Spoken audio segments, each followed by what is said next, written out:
सुप्रभात छात्रों, मैं आशा करती हूँ आप सभी अच्छे हैं और कुशल हैं और साथ ही साथ अपनी पढ़ाई पर भी पूरा ध्यान दे रहे हैं।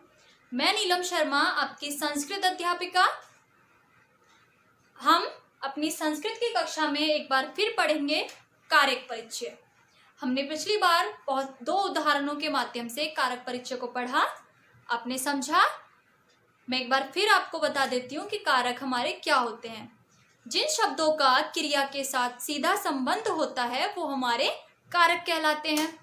ठीक है, संस्कृत में हम 6 कारक पढ़ते हैं। कितने पढ़ते हैं? 6 कारक। कौन कौन से?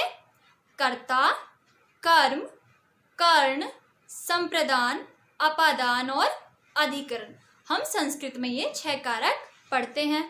आइए हम एक बार फिर आपके पाठ 6 की यानी कि आपके कारक परिचय की पुनरावृत्ति कर लेते हैं और आज हम इसका अभ्यास कार्य भी कर लेते हैं। ठीक है, आइए एक बार हम आपके पाठ 6 की पुनरावृत्ति कर लेते हैं। ठीक है, आइए अब एक बार हम आपकी बुक के माध्यम से आपके षष्ठा पाठ है यानी कि आपके पाठ 6 को पढ़ लेते हैं। ठीक है, कारक परिचय। मैंने अभी आपको कारक ब्लैक बोर्ड की सहायता से समझाए थे। आशा करती हूँ आपको वो समझ में आए होंगे।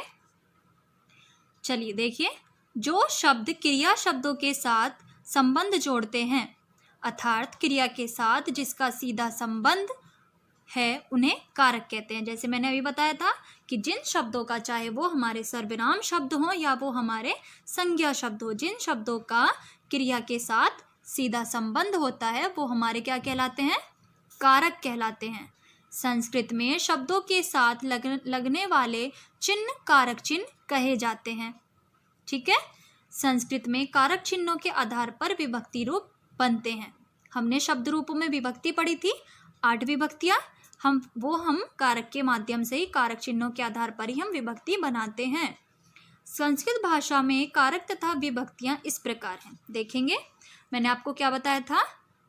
कारक कौन कौन से बताए थे? कर्ता, कर्म, कर्ण, संप्रदान, अपादान, संबंध, अधिकरण और संबोधन।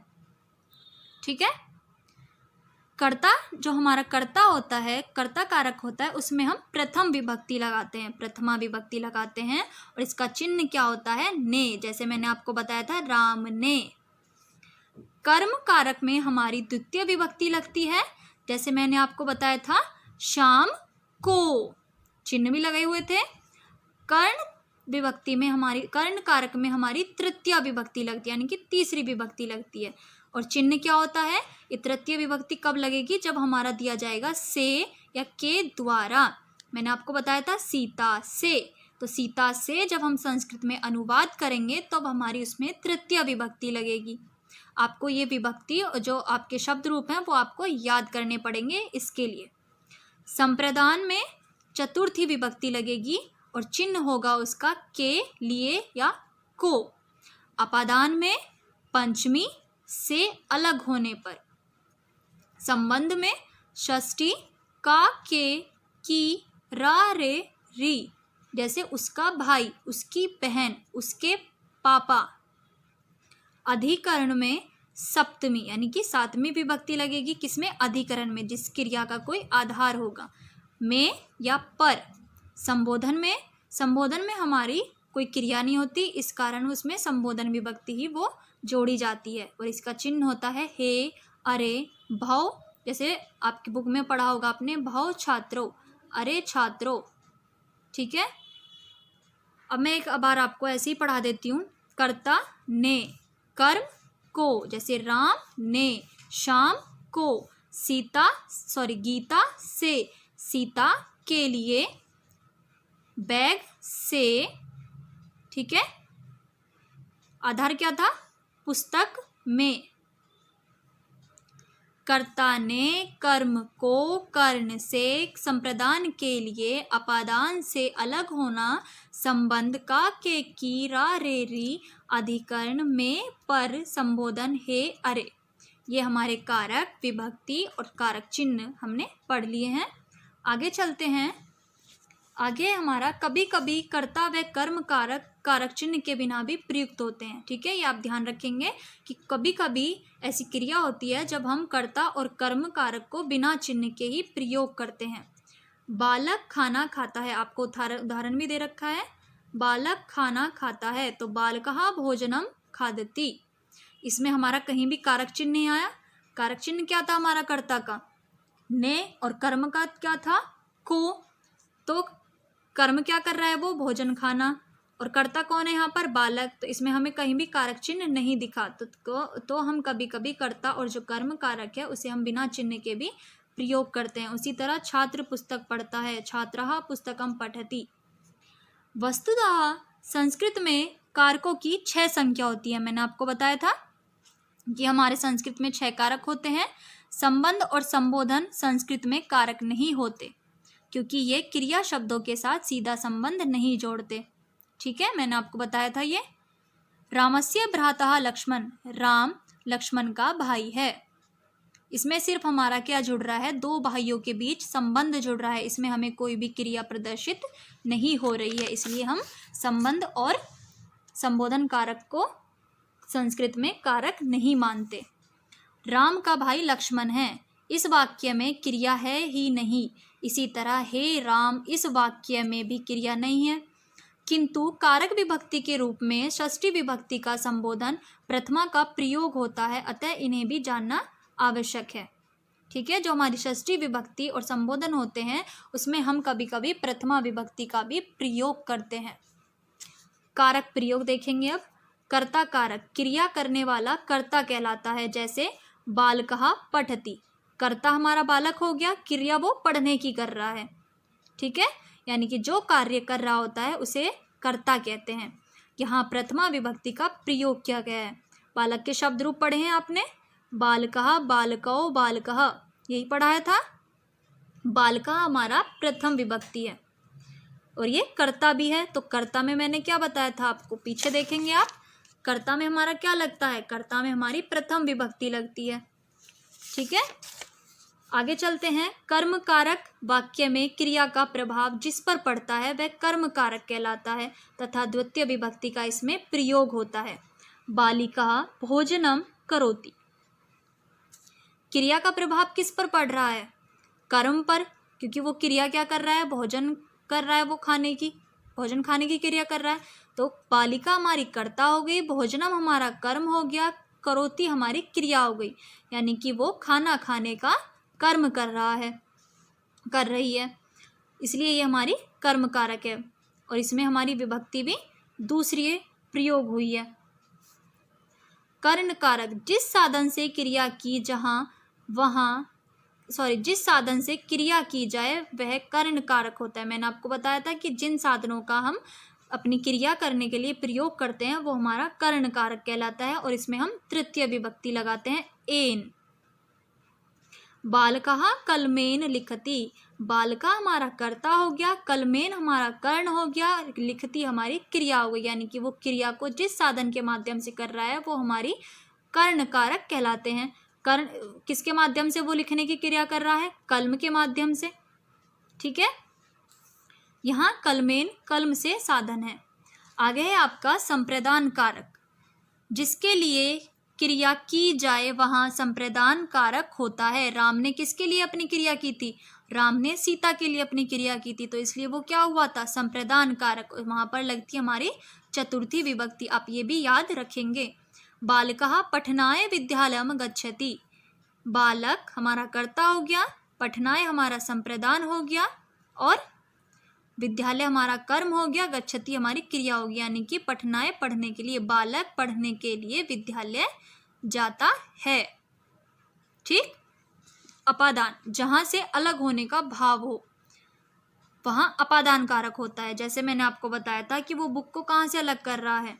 बैग से अलग कर रहा है, तो वृक्षात हमारा अपादान हो गया, फलम पतति हमारी क्रिया हो गई। जो फल हैं वो किससे अलग हो रहे हैं?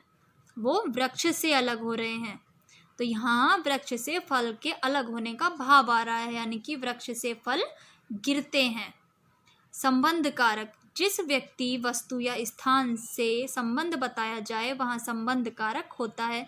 रामस्य अनुजः लक्ष्मण अस्ति, यानी कि रामस्य अस्य षष्ठी विभक्ति शब्द रूप में याद आया आपको? मैंने पढ़ाया था आपको रामस्य, ये हमारा है संबंध कारक, क्योंकि राम का अनुज लक्ष्मण है। अनुज का अर्थ होता है भाई। अधिकरण कारक, जिस स्थान पर क्रिया हो वहां अधिकरण कारक होता है। ठीक है, जैसे वृक्षय खगः वसंती, जो वृक्ष हैं जो पक्षी हैं वो पेड़ पर रहते हैं, तो वो कहाँ पर रहते हैं, उनका आधार क्या है। जैसे मैं आपको बोलूं कि बच्चे आप लोग अपने घर रहते हो, तो आपका आधार क्या है, आपका आधार है आपका घर।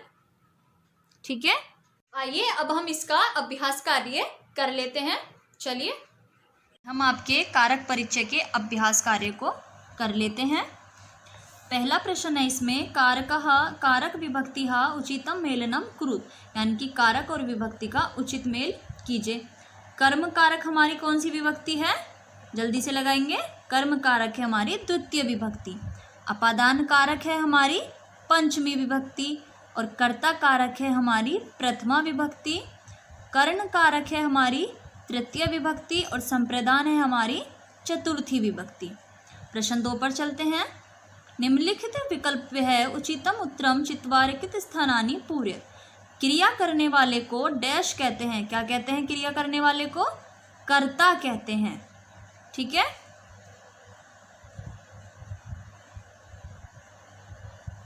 संस्कृत में कारक को डैश कहते हैं, क्या कहते हैं, कारक को विभक्ति कहते हैं।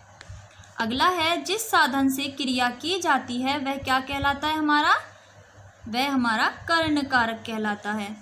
जिस पर क्रिया का फल पड़े उसे क्या कहते हैं, कर्म कहते हैं, कर्म कारक कहते हैं। अगला है हमारा तीसरा प्रश्न, शब्द लिखने हैं, विभक्ति लिखनी है और वचन लिखने हैं। कलमेन का मूल शब्द होगा कलम, विभक्ति आएगी तृतीया और वचन आएगा एक वचन। रामाय राम, चतुर्थी विभक्ति एक वचन। फलानी का आएगा फल, प्रथमा विभक्ति बहुवचन। बालका का आएगा बालक, प्रथमा विभक्ति एक वचन। हम प्रश्न नंबर 4 पर, वचन अनुसारम रिक्तित स्थानानि पूर्यत, यानी कि वचनों के अनुसार रिक्तित स्थान पूरे कीजिए। ठीक है, इसमें हमें करना है वचन के अनुसार रिक्तित स्थानों की पूर्ति करनी है। छात्र प्रथमा विभक्ति है, द्वितीय विभक्ति है, चतुर्विभक्ति, तृतीय और पंचमी है। ठीक है, छात्र की हमें प्रथमा विभक्ति दे रखी है, हम छात्र का प्रथमा विभक्ति के तीनों वचन लिखेंगे। तो ये आएगा आपका छात्रः, छात्रौ, छात्रः। अगला है आपका बालक, बालक का हमारा हमें द्वितीय विभक्ति लिखनी है। एक वचन में आप लिखेंगे बालकम, द्विवचन में लिखेंगे बालकौ और बहुवचन में लिखेंगे बालकान। पत्र, पत्र की हमें चतुर्थी विभक्ति लिखनी है, तो ये आएगा आपका पत्राय, पत्राभ्याम, पत्राभय। फल, तृतीय विभक्ति लिखनी है, फलेन, फलाभ्याम, फलेः। राम, पंचमी विभक्ति लिखनी है, रामात, रामाभ्यय, रामाभ्याम, रामेभ्यय। आगे है आपको मैचिंग करनी है, यानी कि मेल करना है। रथम, रथम का अर्थ होता है रथ को। पुस्तकम, पुस्तक को। गृहात, घर से।